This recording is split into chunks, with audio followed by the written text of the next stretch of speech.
ओम नमस्ते जी। आइए आज की चर्चा प्रारंभ करते हैं। ऋग्वेद के चौथे मंडल का 32वें अध्याय का 20वां मंत्र। ओम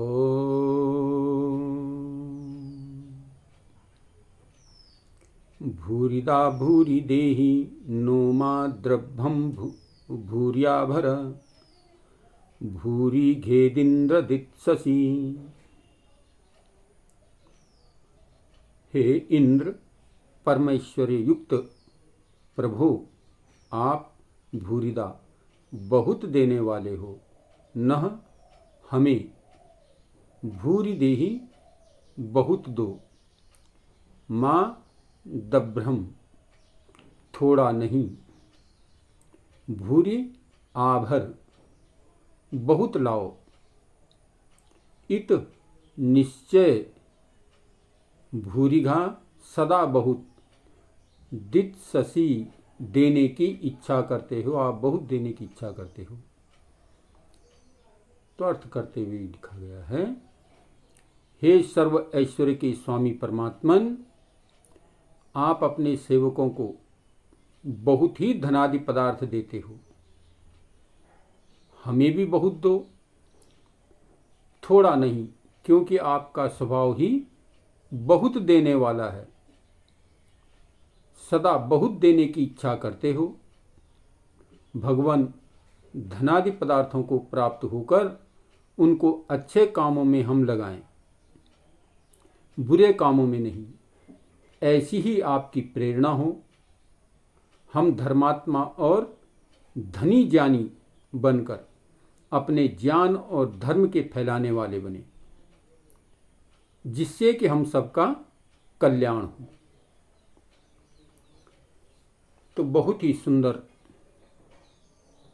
बात इसमें कही गई है। उस परम पिता परमात्मा से प्रार्थना की गई है, हे सर्वनिरंतर ऐश्वर्य, संपूर्ण ऐश्वर्य के स्वामी, समस्त ऐश्वर्य का भंडार उस परम पिता परमात्मा में भरा हुआ है। तो कहा, हे समस्त ऐश्वर्य के स्वामी भगवान परमात्मन, आप अपने सेवकों को बहुत कुछ देते हो, बहुत कुछ धनादि पदार्थ देते रहते हो। तो इसमें से हमें भी दीजिए। प्रार्थना कर रहे हैं, याचना कर रहा है याचक कि प्रभु, आप अपने सेवकों को बहुत सारा धनादि पदार्थ देते हो, तो प्रभु मुझे भी दीजिए। और थोड़ा नहीं, बहुत दो, क्योंकि आपका स्वभाव ही कम देने का नहीं है। आप तो थोड़ा देते ही नहीं, आप तो बहुत कुछ देने वाले हो। आपने इतना सुंदर शरीर हमें दिया है। सर्व योनियों का राजा, सबसे सुंदर, सबसे श्रेष्ठ मनुष्य तन हमें दिया है। तो प्रभु, आप कम नहीं देते, आप बहुत देने वाले हो। मुझे भी बहुत कुछ दीजिए।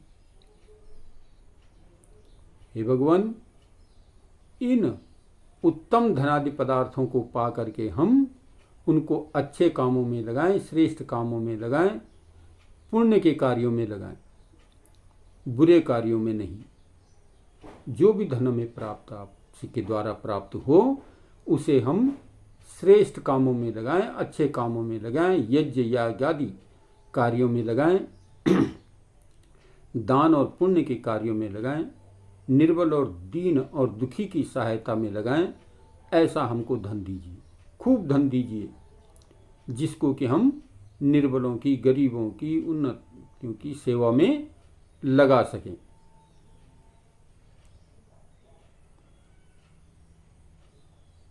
ऐसी ही आप हमें प्रेरणा करते रहिए।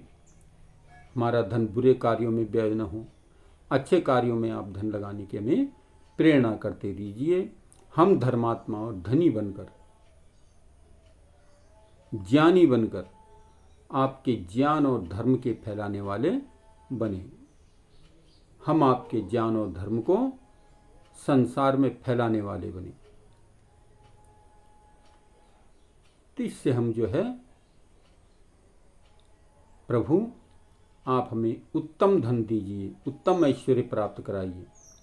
इसमें मांग की गई है, प्रार्थना की गई है। इस मंत्र में याचक के द्वारा ये प्रार्थना की जा रही है कि प्रभु आप समस्त ऐश्वर्यों के स्वामी हैं। भगवान आपसे ही याचना प्रार्थना करता हूँ कि आप मुझे भी कुछ धन आदि पदार्थ दीजिए, ताकि जिनको मैं जो है जिनको पा करके मैं सदुपयोग करता हुआ, सत्य कार्यों को में लगाता हुआ, धार्मिक कार्यों में लगाता हुआ, उन्नतमय कार्यों में लगाता हुआ इस धन का सदुपयोग करते हुए अपने जीवन को सफल और श्रेष्ठ कर सकूं, आपके ज्ञान और धर्म को फैलाने वाला बन सकूं। क्योंकि ज्ञान के बगैर कुछ भी करना संभव नहीं। प्रत्येक व्यक्ति अपने लाभ के लिए कार्य करता है और जहां लाभ देखता है वहीं वो जो है अपने धन का सदुपयोग करता है। तो दान पुण्य का कार्य तो सबसे उत्तम कार्य है, सबसे उत्तम लाभ है। यदि हमें अपना अगला जीवन भी श्रेष्ठ और सुंदर बनाना है तो इस जीवन में जितना भी हम अच्छा दान पुण्य करेंगे, उत्तम कार्यों में धन को व्यय करेंगे, अगला जीवन हमारा उतना ही धनयुक्त, उतना ही बलयुक्त, उतना ही बुद्धियुक्त बनता चला जाएगा।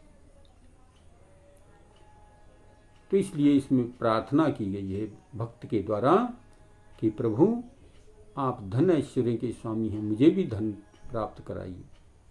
और धन क्या, भौतिक धन नहीं, आत्मिक धन, बुद्धि का धन, ये हमें प्राप्त कराइए। क्योंकि बुद्धि बगैर तो कुछ भी संभव नहीं है। इसलिए बुद्धि के बल पर ही मनुष्य श्रेष्ठ से श्रेष्ठ कार्य कर सकता है। तो ये प्रभु आप बुद्धि आदि, धन आदि का दान हमें दीजिए, बल हमें दीजिए, धन हमें दीजिए कि जिससे हम इस बुद्धि के मार्ग को ठीक ठीक उपयोग करते हुए अपने धन को सही मार्ग और सही दिशा को देते हुए इस धन का सदुपयोग करते हुए अपने जीवन को सफल और श्रेष्ठ कर सकें, ज्ञान और धर्म को स्थापित कर सकें।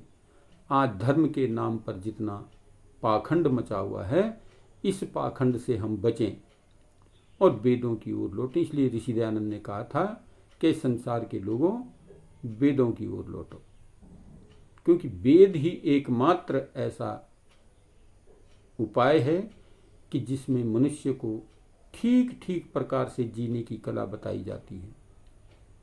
और अगर मनुष्य ठीक वेद के अनुसार अपने जीवन को चलाता है तो उसका मानव जीवन, मानव शरीर पाना इस जीवात्मा का सार्थक हो जाता है, सफल हो जाता है। और यदि हम इसके आधार पर अपने जीवन को नहीं चलाते तो फिर दुर्गति को ये शरीर प्राप्त होता है और फिर मनुष्य योनि भी इसको जो है प्राप्त नहीं हो सकती। तो इसलिए इस मंत्र के माध्यम से बताया गया है कि हम धन तो कमाएंगे, प्रभु में धन ऐश्वर्यवान बनाओ, लेकिन उस धन को प्राप्त करके हम स्वयं भी उसका उपभोग करते हुए और संसार को हम जो है उज्जवल में बनाने का प्रयत्न करें। यानी संसार के हित में, अच्छे प्राणियों के हित में, अच्छे मार्गों पर जो है इस धन का सदुपयोग करते हुए अपने जीवन को सफल और सार्थक कर सकें। प्रभु धर्म की चर्चा और ज्ञान का प्रचार प्रसार कर सकें। तो इसके लिए इसमें बड़ी सुंदर बात कही गई है। तो हम इस मंत्र से प्रेरणा लेकर के अपने जीवन को सफल और श्रेष्ठ बनाने का प्रयत्न करें, बुद्धि को अपना ठीक मार्ग पर लगाने का प्रयत्न करें। तो आइए आज की चर्चा को यहीं पर विरमित करते हैं। ओम शांति।